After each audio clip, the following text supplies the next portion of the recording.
Perkenalkan, nama saya Nur Islamia dari SD Negeri 98 Bogor Menai. Saya akan membawakan dongeng yang berjudul Kisah Nenek Pakan. Pada zaman dahulu kala, di daerah Sulawesi Selatan, tepatnya di daerah Kupeng, terdapat sebuah perkampungan.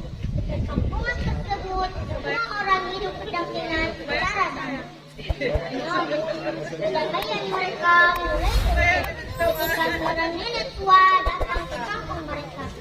Nenek itu berbadan bungkuk dan berpakaian gampang. Dia dikenal sebagai Nenek Pakande.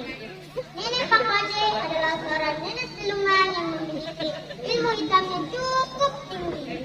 Kata Pakande dalam bahasa Bugis berasal dari kata pandai tahu. Suka makan daging manusia. Nenek Pakande ini tidak suka bertemu dengan orang kecuali anak-anak kecil.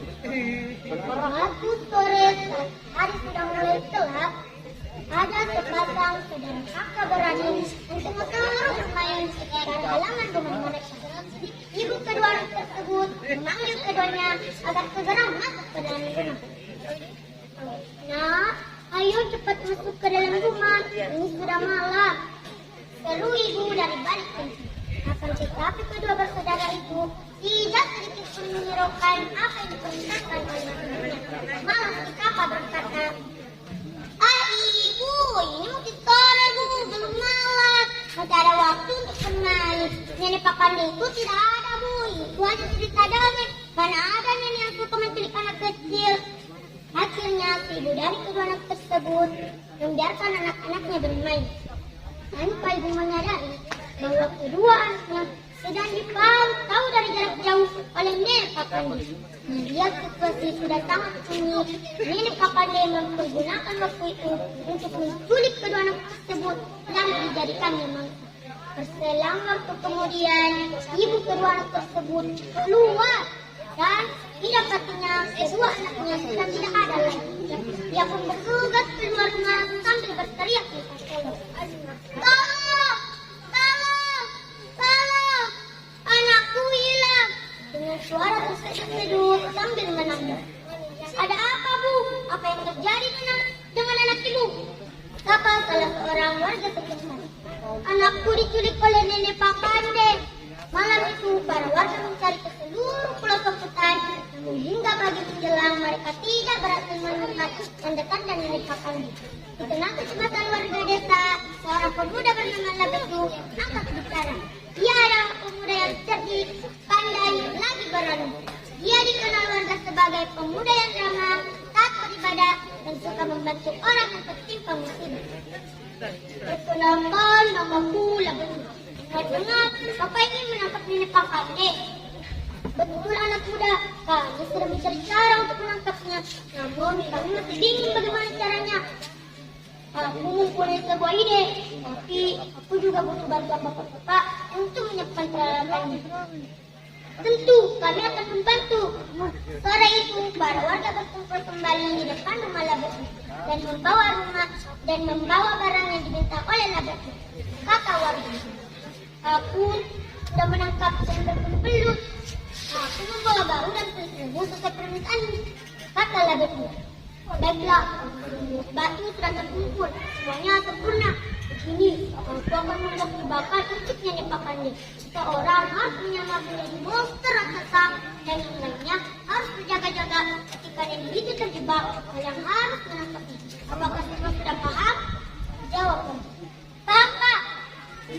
Tidak lama berselang datanglah Nenek Pakande.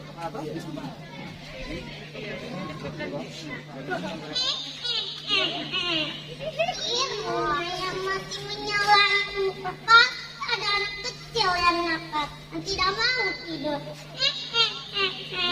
Aku datang anak nakal, anak kecil, kemana kamu?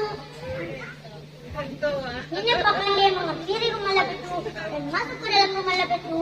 Akan tetapi sesampainya Nenek Pakande di dalam rumah, dia mendengar suara monster raksasa. Wah! Pakande! Pakande! Pakande mendengar suara monster itu, lalu ia berkata, "Siapa kau? Mau apa kau?" Sang monster lalu berkata lagi, Pakande, Pakande, sama sepertimu yang suka menculik anak kecil, aku pun suka menculik nenek tua jahat." Si nenek lalu berkata lagi, "Mustahil, kau tidak akan bisa menangkapku. Kau menantangku? Apakah kau berani?" Jawab monster raksasa. Kini. Setelah monster raksasa berkata demikian, si nenek Pakande berlari sambil ketakutan dan berkata, "Kau monster mengerikan." Tanpa menunggu lama, nenek Pakande berlari ke pintu keluar.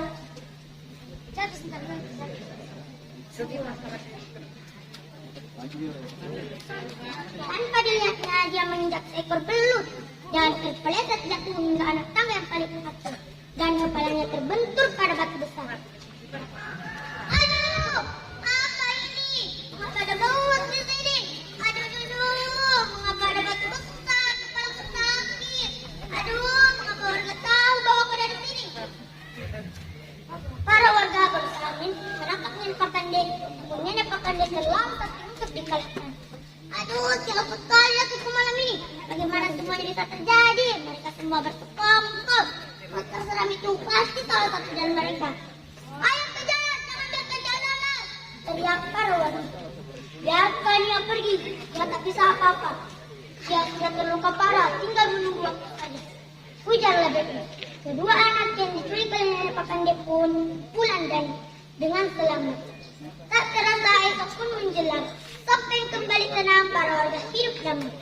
Nenek Pakande tak lagi kembali ke desa itu. Cerita tentang nenek Pakande pun terus diceritakan secara turun-temurun agar anak-anak mereka selalu waspada. Pesan dari kisah dongeng yang saya sampaikan tadi adalah, turutilah kata-kata orang tua. Bermain ada waktunya, jangan berlebihan. Apalagi kalau sudah malam, sebaiknya masuk ke dalam rumah berkumpul bersama dengan keluarga tercinta. Cukup sekian dongeng yang saya sampaikan hari ini. Bagaimana